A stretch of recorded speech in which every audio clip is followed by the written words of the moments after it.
Korean airlines का एक जहाज फ्लाइट 007 न्यूयॉर्क से साउथ कोरियन कैपिटल सोल जा रहा था।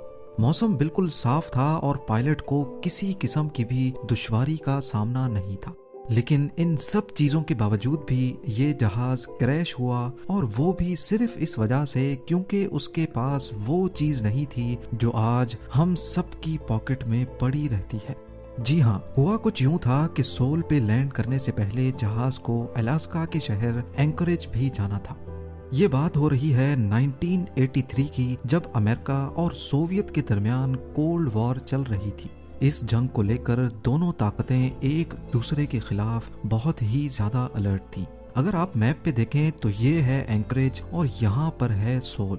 इन दोनों के दरमियान एक स्ट्रेट लाइन ऐसी दिखेगी, क्योंकि इस पाथ में फ्लाई करने से जहाज सोवियत टेरिटरी में दाखिल हो जाता। इसी वजह से फ्लाइट 007 को कुछ ऐसा पाथ लेकर साउथ कोरिया जाना पड़ा, गल्फ ऑफ अलास्का से होते हुए नॉर्थ पैसिफिक ओशन और फिर जापान के ऊपर से साउथ कोरिया।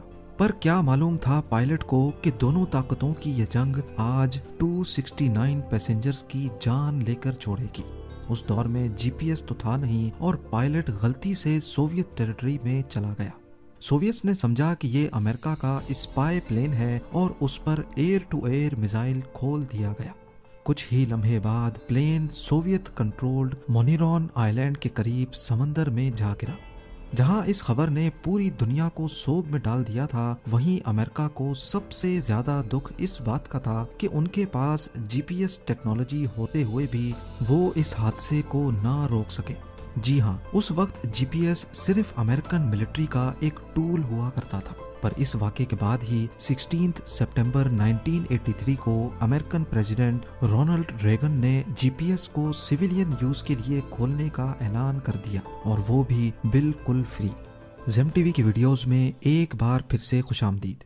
नाजरीन, पहले इंसान आसमान में तारों को देखकर सफर किया करते थे और अपनी पोजीशन का एक अंदाजा लगा पाते थे, और आज हम अपनी पोजीशन देखने के लिए तारों का तो नहीं लेकिन आसमान में घूमने वाली सैटेलाइट्स का इस्तेमाल जरूर करते हैं। मोबाइल फोन्स, गाड़ियां, फ्लाइट नेविगेशन और हत्ता के अब तो पेट्स की लोकेशन ट्रैक करना भी इंतहाई आसान हो चुका है। और इस सब को मुमकिन करने वाली ये छोटी सी चिप है जिसको जीपीएस यानी ग्लोबल पोजीशनिंग सिस्टम कहा जाता है। चाहे रेगिस्तान में हो, समंदर में या फिर किसी जंगल के बीचों बीच, ये छोटा सा टूल हमें हमारी पिन पॉइंट लोकेशन आखिर बताता कैसे है। इतनी इम्पोर्टेंट सर्विस जिसके बगैर आज दुनिया का निज़ाम इधर से उधर हो सकता है, वो भला हमें फ्री में क्यों मिलती है।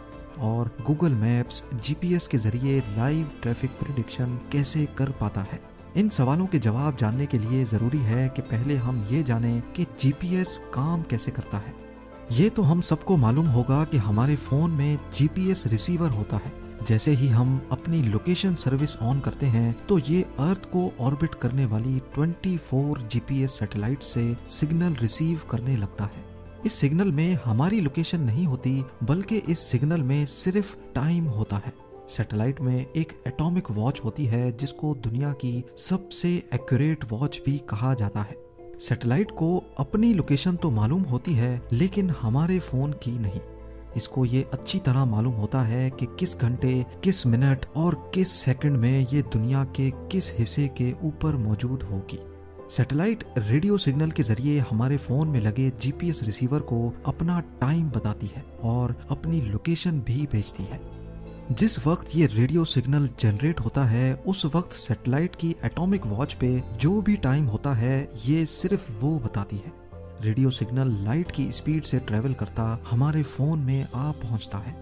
लेकिन सवाल ये है कि सैटेलाइट का टाइम और उसकी लोकेशन मालूम पड़ जाने से हमें हमारी लोकेशन कैसे मालूम पड़ती है।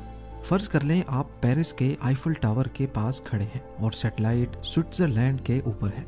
बेशक लाइट की स्पीड बहुत फास्ट है, लेकिन इस इतने बड़े फासले को कवर करने के लिए सिग्नल को आप तक पहुंचने में थोड़ा सा टाइम तो बेशक लगेगा। सिग्नल रिसीव होने के बाद फोन अपने टाइम को सैटेलाइट से भेजे गए टाइम से मैच करता है और डिफरेंस निकालता है कि ये सिग्नल कितना डिले से पहुंचा है। अगर ये डिले 0.002 सेकंड्स है तो अब ये जानना मुश्किल नहीं होता कि सैटेलाइट हमसे कितना दूर है। कैसे? ये भी बहुत आसान है। लाइट की स्पीड जो कि 3 लाख किलोमीटर्स एक सेकंड में कवर करती है, जिसका मतलब ये हुआ कि 0.002 सेकंड में लाइट 600 किलोमीटर ट्रेवल करेगी। तो अब ये कहना गलत नहीं होगा कि सैटेलाइट ने जब सिग्नल भेजा था उस वक्त वो हमसे 600 किलोमीटर दूर थी। हमारा फोन सैटेलाइट की लोकेशन स्विट्जरलैंड से 600 किलोमीटर के रेडियस में एक सर्कल ड्रॉ करता है। इससे फोन को इतना तो मालूम पड़ जाता है कि वो इस सर्कल के किसी न किसी बॉर्डर पे, किसी न किसी कोने पे मौजूद है। पर ये सर्कल तो बहुत बड़ा है। हमारा फोन इस पूरे सर्कल के बॉर्डर पे कहीं ना कहीं मौजूद है, ये जानना हमारे लिए काफी नहीं है। इस लोकेशन को एक्यूरेट बनाने के लिए यही सारा प्रोसेस दूसरी सैटेलाइट के साथ भी किया जाता है, जिसको हम सैटेलाइट बी का नाम देते हैं। लेट्स सपोज सैटेलाइट बी इस वक्त स्पेन के ऊपर है और हमारे फोन ने इस तमाम कैलकुलेशन से ये मालूम किया कि ये सैटेलाइट हमसे 1100 किलोमीटर दूर है। अब हमारे फोन के पास एक नहीं बल्कि 2 सर्कल्स आ गए, एक सैटेलाइट ए का और दूसरा सैटेलाइट बी का।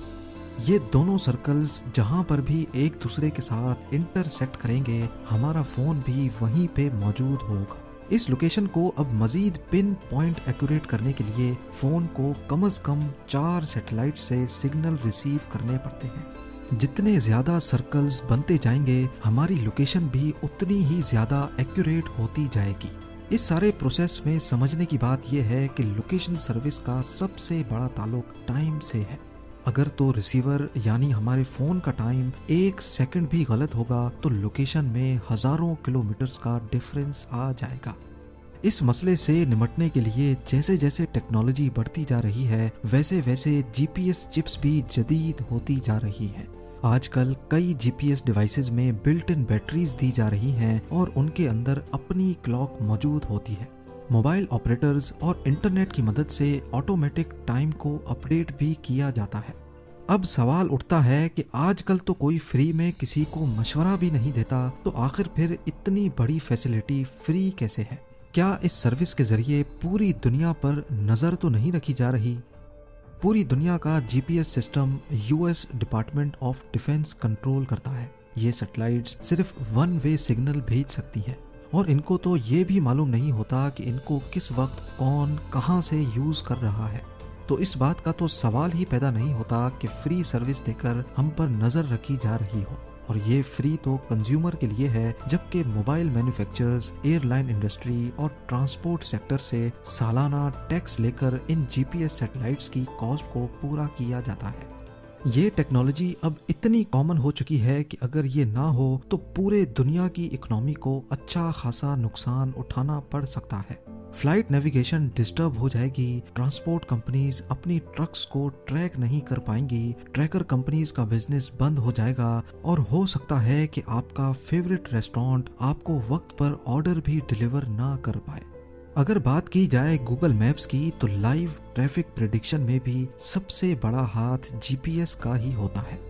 अगर हमारे फोन का जीपीएस ऑन होगा तो गूगल मैप्स हर थोड़े वक्त के बाद हमारी लोकेशन अपने सर्वर पे अपडेट करता है। इससे गूगल के एआई बॉट को मालूम पड़ जाता है कि पॉइंट ए से पॉइंट बी तक पहुंचने के दरमियान हमने कहीं स्टॉप किया कि नहीं और हमारी स्पीड कितनी थी। यही इंफॉर्मेशन गूगल उसी रोड पर मौजूद दूसरे मोबाइल यूजर से भी लेता है और फिर इन तमाम इंफॉर्मेशन की बेसिस पे प्रिडिक्शन की जाती है कि आया रोड पर एवरेज स्पीड क्या है, ये रोड दिन के कौन से टाइम पे ज्यादा जैम होता है और किस वक्त यहाँ आसानी से गुजरा जा सकता है। ये सारी इंफॉर्मेशन हजारों मोबाइल यूजर्स की लोकेशन लेने के बाद ही प्रिडिक्ट की जा सकती है। उम्मीद है जेम टीवी की ये वीडियो भी आप लोग भरपूर लाइक और शेयर करेंगे। आप लोगों के प्यार भरे कमेंट्स का बेहद शुक्रिया। मिलते हैं अगली शानदार वीडियो में।